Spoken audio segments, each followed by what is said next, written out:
Martin Jova pour les RCC première.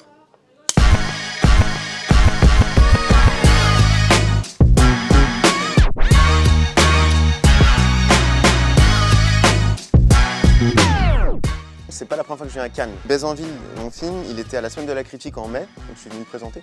Et mon premier long métrage, qui s'appelait Grand Paris, il était à l'Acide. Donc je viens régulièrement à Cannes, enfin, c'est dingue de dire ça, mais je suis venu plusieurs fois. Et bah, je suis trop content. Bah, déjà, en fait, moi j'aime beaucoup la ville, donc j'étais content de venir.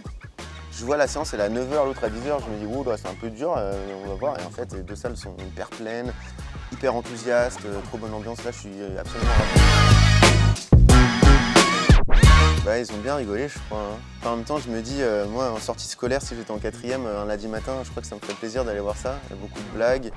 C'est toujours intéressant pour moi de rencontrer le public, d'autant plus quand il est jeune, parce que c'est vrai que c'est celui que tu vois peut-être moins au cinéma, en salle, en ce moment. Et non, ils avaient l'air très contents. Tout le monde à la banane. Pour moi, c'est tellement génial de voir que des gens juste sont heureux, ils ont rigolé pendant le film, ils ont kiffé.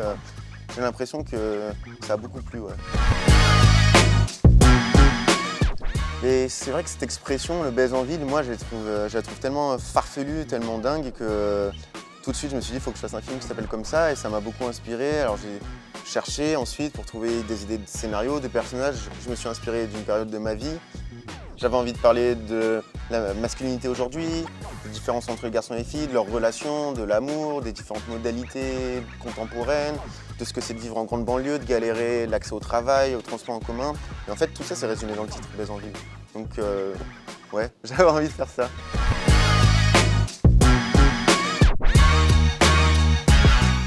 J'ai pas mal galéré parce qu'effectivement, j'ai pas fait d'école, je connaissais personne.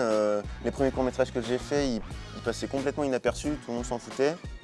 J'ai rencontré un producteur génial qui s'appelle Emmanuel Chaumet. Sa société, c'est Etche Film. Il a fait les films de mes réalisateurs français préférés, en fait. Benoît Forjard, Pierre Jadko, Triet, Le Tourneur, que des gens géniaux. Et j'adore les films qu'il fait. Et il prend des risques, il va chercher des gens au profil un peu bizarre comme moi. Il m'a fait confiance, on s'entend hyper bien. Et c'est comme ça que j'ai pu commencer à faire des films produits grâce à lui. Après, moi je suis toujours resté comme ça moi-même et je pense que ça change un peu des autres réalisateurs, des autres façons d'être. Et du coup, bah, je me fais ma place comme ça, juste en restant moi-même et en n'essayant pas de me glisser dans les moules ou de faire plaisir particulièrement. Ou je fais juste mon truc, quoi, et j'ai l'impression que les gens, ça les intéresse, cette fraîcheur-là. C'est ce qu'ils me disent en tout cas. C'est un peu chelou de s'auto-décrire, hein, mais en tout cas, c'est les retours que j'ai, ouais. Et c'est là, j'ai rencontré des gens, genre, j'aurais jamais cru qu'un jour je deviendrais leur pote, genre Michel Hazanavicius. Tu vois, mais j'ai grandi en regardant ses films et là maintenant on est potes, on boit des coups, c'est génial. Il faisait son film, enfin il sortait La plus précieuse des marchandises et il a eu que 4 jours entre Cannes et Annecy, les festivals, et il est venu faire mon film. Donc en termes d'organisation, c'était pas facile, lui il était hyper généreux. Et aussi il joue pas souvent, donc il se pose des questions. Et il voulait qu'on parle grave de son personnage qui pour moi était évident, tu vois, le registre comique, le mec. Et non, il avait annoté tout le scénario, on en a grave parlé, on a fait une vraie réunion que j'ai fait avec aucun autre acteur, aucune autre actrice. Lui, il était vraiment très ok, mais explique-moi, mais du coup, il pense ça, mais non. Et après, on a bu un coup et il a dit oui.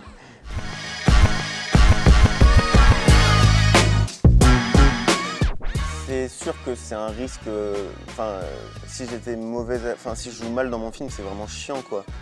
Parce que, ce serait chiant d'être le maillon faible de son propre casting, c'est sûr, je prends un risque supplémentaire en faisant ça. Mais en même temps, c'est tellement de plaisir pour moi que je préfère tenter le coup et prendre ce risque-là. Après, ça demande une organisation particulière, ça veut dire qu'il faut que je fasse beaucoup confiance à mon équipe et que je sois pas en train de regarder est-ce qu'ils font bien comme jeu, il faut que je lâche prise. Mais ce qui est bien, c'est que je les connais par cœur, ils me connaissent aussi, on a fait plein de films ensemble, donc je leur fais confiance en fait.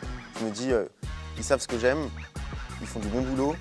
Moi, je vais devant la caméra et je fais le jeu d'acteur et je me concentre sur la direction. Et s'il y a un problème, qu'ils ont vraiment des interrogations, ils viennent m'en parler, je regarde un peu le combo, mais j'essaye de me faire confiance et d'être dans un truc fluide pour qu'on bosse, quoi, qu'on enchaîne les films.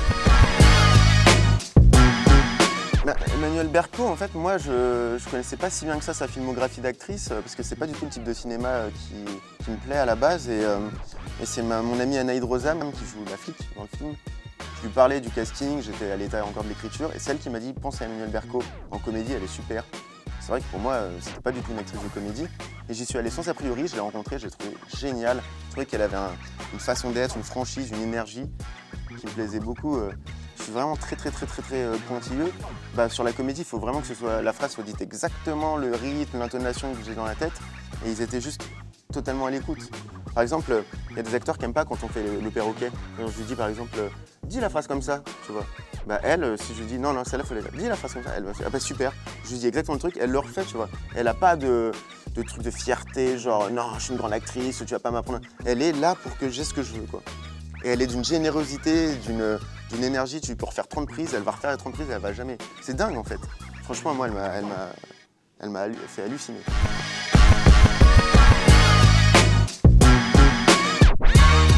J'aime bien l'emoji comme ça, avec les petits cœurs autour de lui là. L'emoji comme ça.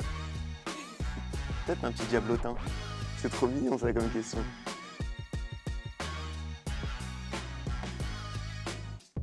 S'il y en a une, je la connais pas, clairement. Mais la comédie, ça marche moins bien, peut-être. Moi, je me pense même pas à ces trucs-là. C'est juste que toutes les idées que j'ai, elles sont dans un registre de comédie, je pense, parce que je me prends pas au sérieux, parce que j'essaye de voir ce qu'il y a de rigolo dans le monde, qui est assez triste, en fait, le monde. Alors, j'essaie de mettre en valeur des trucs positifs, un peu joyeux, mais je me pose pas la question trop du box-office ou quoi. J'essaie de faire quelque chose qui soit sincère, qui me ressemble et qui soit un objet que je trouve abouti et qui me plaise par rapport à mes goûts, quoi. Mais bon, c'est souvent comédie dramatique. Les vraies franches comédies, c'est plus dur. Moi, je suis allé à fond dans la comédie et c'est assez risqué, je me rends compte. J'ai juste fait le truc qui me plaisait, le truc qui est instinctif, quoi, que j'avais envie de faire. Je me suis pas posé d'autres questions.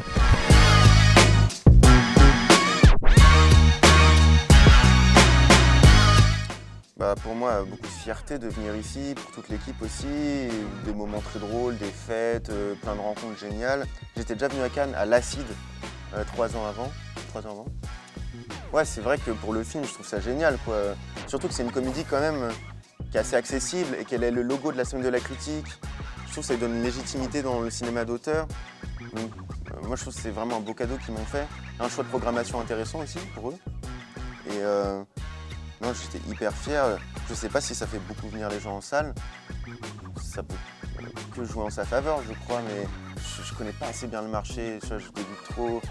En vrai, moi, j'essaie juste de faire des blagues et des films, donc je peux pas trop te répondre sur Mais moi, je trouve ça trop classe, la semaine de la critique, le logo sur l'affiche. Moi, en tout cas, moi, ça me donne envie.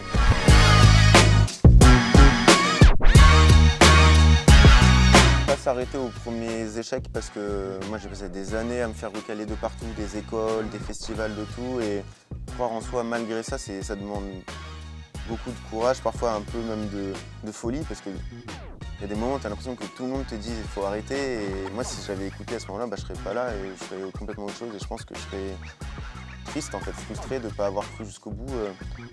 Et à mon avis, il faut trouver ce que c'est son truc à soi et l'affirmer. Ça sert à rien de faire des trucs comme les autres ou de copier ou quoi machin. Je trouve qu'il faut vraiment trouver ce qui est notre personnalité à nous et réussir à trouver la forme d'expression qui permet de faire quelque chose d'original, quoi. Je trouve. Après, il faut pas être original juste pour être original, mais il faut croire en soi et il faut y aller à fond.